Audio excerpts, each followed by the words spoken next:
ফুটন্ত গরম পানিতে 1 কাপ লাচ্চা সেমাই দিয়ে দিন এবং তার সাথে দিয়ে দিন একটা পাকা আম। হৃদয় ফেরদৌস খান চ্যানেলের নতুন আবিষ্কার। এই রেসিপিটা যে এত মজা হবে আমি চিন্তাও করতে পারিনি। দেখতেই পাচ্ছেন এই রেসিপিটা কতটা নরম, তুলতুলে, সফট আর স্পঞ্জি। আচ্ছা, আর কথা বলবো না, সরাসরি আপনাদেরকে নিয়ে চলে যাচ্ছি আমার কিচেনে। আর এই যে আমি একটা প্যানের মধ্যে 1 কাপ পরিমাণ দিয়েছি পানি এবং তার সাথে দিয়ে দিলাম একটা সাদা এলাচ। যখন পানিতে খুব সুন্দরভাবে বলক চলে আসবে তখন আমি নিয়েছি হচ্ছে 1 কাপ পরিমাণ লাচ্চা সেমাই। যে কোনো ব্র্যান্ডের আপনারা লাচ্চা সেমাই ব্যবহার করতে পারেন, তবে বাসায় যদি বানিয়ে নিতে পারেন সেটা তো বেস্ট। আমি কতদিন আগে বাসাতেই বানিয়ে নিয়েছিলাম বগুড়ার স্পেশাল লাচ্চা সেমাই রেসিপি, ঘিয়ে ভাজা লাচ্চা সেমাই। তো আপনারা চাইলে আমার এই রেসিপিটা ফেসবুক পেজ এবং ইউটিউব চ্যানেলে কিন্তু দেখে নিতে পারেন, রেসিপিটা দেওয়া আছে। পানিটা যখন শুকিয়ে আসবে তখন আমি এখানে দিয়ে দিচ্ছি 1/2 কাপ পরিমাণ গরুর দুধ, যেটা আগে থেকেই জাল করা ছিল।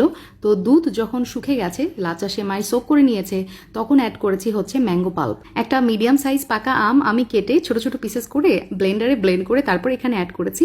আর এই ফরমালিন মুক্ত মিষ্টি আমগুলো আমি কিনেছিলাম সুইটি ফুড পেজ থেকে। মাশাআল্লাহ, আমগুলো ছিল ক্লাস অফ 1। আচ্ছা, এই পর্যায়ে আমের সাথে সেমাইটা খুব ভালোভাবে মিলিয়ে নিব। তারপর অ্যাড করে দিচ্ছি হচ্ছে চিনি। আমি এখানে 4 টেবিল চামচ মতো চিনি অ্যাড করেছি, তবে আপনারা আপনাদের পছন্দ মতো চিনি অ্যাড করতে পারেন। আর আমিও তো প্রচুর মিষ্টি ছিল, সেক্ষেত্রে চিনিটা একটু কমই আমি দিয়েছি। আর সামান্য একটু লবণ ব্যবহার করেছি যাতে মিষ্টির ব্যালেন্সটা খুব ভালো হয়। চিনির এক্সেস পানিটা শুকিয়ে আসছে তখন আমি অ্যাড করে দিচ্ছি এখানে গুঁড়া দুধ। আমি প্রায় 3 থেকে 4 টেবিল চামচ মতো গুঁড়া দুধ ব্যবহার করেছি। আর 1 টেবিল চামচ আমি এখানে দিয়ে দিলাম ঘি। তার সাথে ব্যবহার করেছি 2 রকমের বাদাম আর হচ্ছে যে কিশমিশ। এটা দিলে এই রেসিপির টেস্টটা আরও অনেক গুণ বেড়ে যায়। তো এখন আমি যেটা করব, সব কিছু উপকরণ চুলার মিডিয়াম আছে আমি কিছু সময় জাল করে নিব। যখন দেখবেন এই মিশ্রণটা কড়াই থেকে উঠে উঠে আসছে, তারপরে একটু ভাজা ভাজা হয়ে গেছে, সেই পর্যায়ে চুলা থেকে নামিয়ে নিচ্ছি।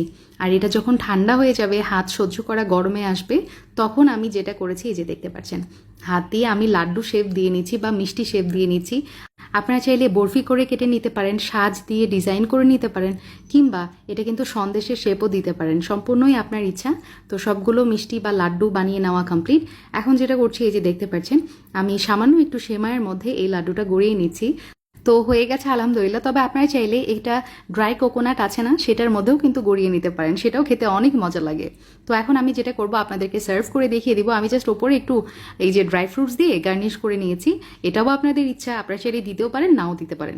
সবচেয়ে ভালো হয় আপনারা ফ্রিজে রেখে ঠান্ডা করে তারপরে এই ডেজার্টটা সার্ভ করবেন, তখন খেতে আরও বেশি মজা লাগবে।